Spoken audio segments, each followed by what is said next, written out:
कह रहे कि अभी इसीलिए हम कहते हैं संकल्प क्यों करते हो? पता नहीं शाम तक जीवित रहें कि ना रहें, हमें भरोसा नहीं, तो हम संकल्प क्यों करें? भाई मैं ये करूंगा, ये संकल्प तो वो करे जिसको कल का भरोसा हो। अपने लोग तो ऐसे मृत्यु लोक में है कि अगले सेकंड का भरोसा नहीं। तो ऐसी प्रार्थना करनी चाहिए कि हे प्रभु, यदि आपने मुझे जीवन दिया, सामर्थ्य दिया, समय दिया, तो ऐसी हमारी भावना बन रही कि हम 108 परिक्रमा कर लेंगे।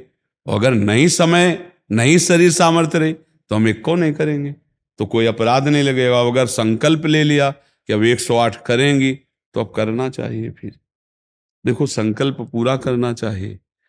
तो अभी इस जान तो शरीर में है ही, तो संकल्प के लिए फिर उसी कार्य में लगा जाता है। पर हम सबसे प्रार्थना करते हैं संकल्प ना लिया जाए।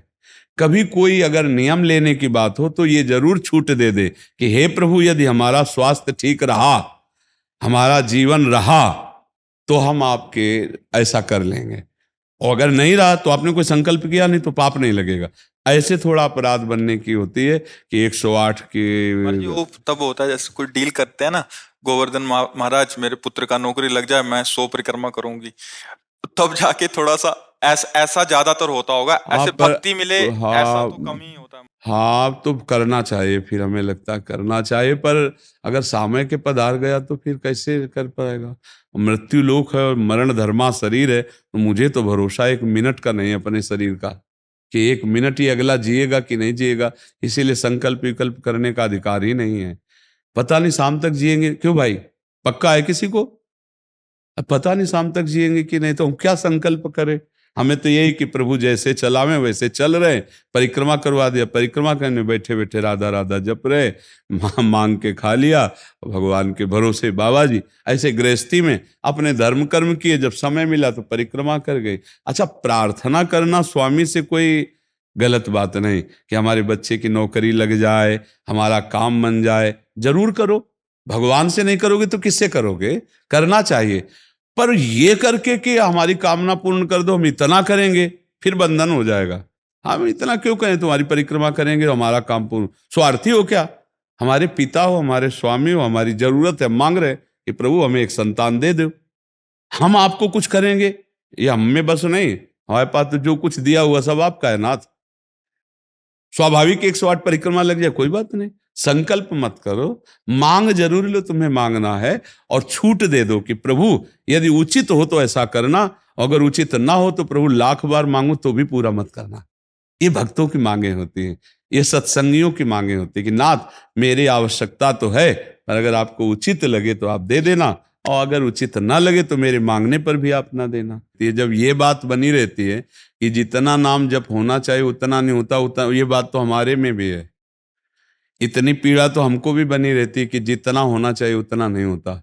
इतनी पीड़ा हम अपने गुरुदेव भगवान में भी देखी। एक दिन उन्होंने कहा क्या बताएं, जीवन निकल गया, छक के नाम जपने को नहीं हुआ, रात दिन मंत्र में नाम में लगे गए, रात दिन 10 वर्ष समीप रह के सेवा में रहे। तो देख, बोले क्या बताऊं, पूरी जिंदगी निकल गई, छक के नाम जपले को नहीं मिला। तो भगवत भजन करने वाले में भजन की इतनी भूख बढ़ जाती है कि रात दिन भजन करने पर भी उसको ऐसा अनुभव होता है कि जैसा होना चाहिए वैसा। यही अखंड भजन बनाता है, यही अखंड। पर इस अखंड भजन होते हुए भी रोना आएगा कि प्रभु मुझे भजन करने की रुचि दे दो। यही भजन, असली भजन का ही फल है। भजन करते हुए भजन की इतनी भूख होना कि भगवान से भजन ही मांगना कि प्रभु मुझे भजन करते। अभी वो भजन नहीं होता जैसा प्रेम से होना चाहिए। हर एक महात्मा को, हर एक भजनानंदी को अनुभव होगा। और ये अगर हुआ तो भजन अखंड होने लगेगा। क्योंकि हम जिसकी पीड़ा महसूस करते हैं उसको हम भूलना कैसे बर्दाश्त कर पाएंगे? तभी वो अखंड स्मृति कर पाता है।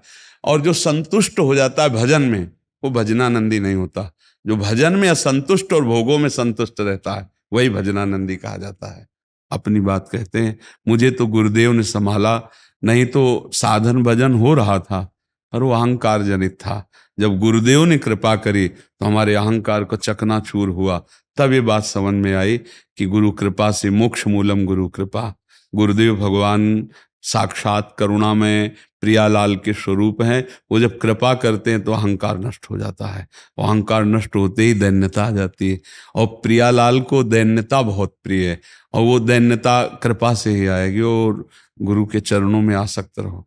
देखो, हम आपको गुरु महिमा की एक बात बता दें। जब हम कोरा कागज होकर गुरुदेव के चरणों में समर्पित होते हैं, तभी हमारी हृदय में लिखा पढ़ी सही होती है।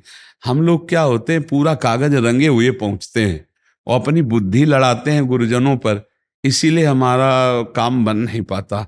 यदि हम बच्चा बन के गुरु के चरणों में जाएं, जैसा बोले वो और वैसा करने लगे, तो गुरु को भी पता नहीं चलेगा, ऐसे शिष्य की उन्नति हो जाएगी अध्यात्म की, क्योंकि उसने उनको भगवान माना है।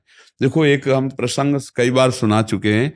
एक उड़िया बाबा ने सुनाया था प्रसंग कि एक बंगाल के भगत के मन में आया कि मैं गुरु बनाऊं।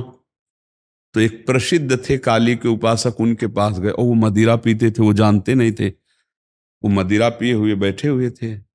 उन्होंने कहा, गुरुदेव, मैं आपको गुरु रूप से वरण करता हूं, मुझे मंत्र दे दो। तो शराब के नशे में लड़खड़ाते हुए मंत्र बोले, तो अशुद्ध मंत्र और अशुद्ध अवस्था, पर वो सीधा सरल भक्त भगवान मान के गुरु की छवि लेके पूजा में रख के और मंत्रानुष्ठान, अशुद्ध मंत्र। 1 साल ही हुआ कि माँ भद्रकाली प्रकट हो गई, काली, और उनका बेटा, तेरा गुरु ढोंगी है। तो उन्होंने कहा, माँ, पहली बात तो आप गुरु को ऐसा ना बोले, गुरु हमारे परब्रह्म है, आप ऐसा ना बोले। बोले, बेटा तू बहुत सरल है, जानता नहीं, वो शराब पीता है, और जो मंत्र दिया ना वो अशुद्ध है। माँ ने कहा, तो उनका, माँ अब तो और विश्वास आपकी बात पे नहीं रहा। अगर गुरु ने अशुद्ध मंत्र दिया होता तो तुम 1 साल में आ गई, कैसे आ गई? बोले, बताने आई हूं कि मंत्र अशुद्ध है। तो उनका, माँ, मैं अपने गुरु निष्ठा और गुरु मंत्र को नहीं छोड़ सकता, आप जाओ।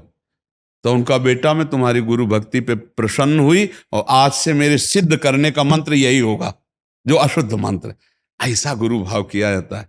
गुरु को परब्रह्म साक्षात माना जाता है।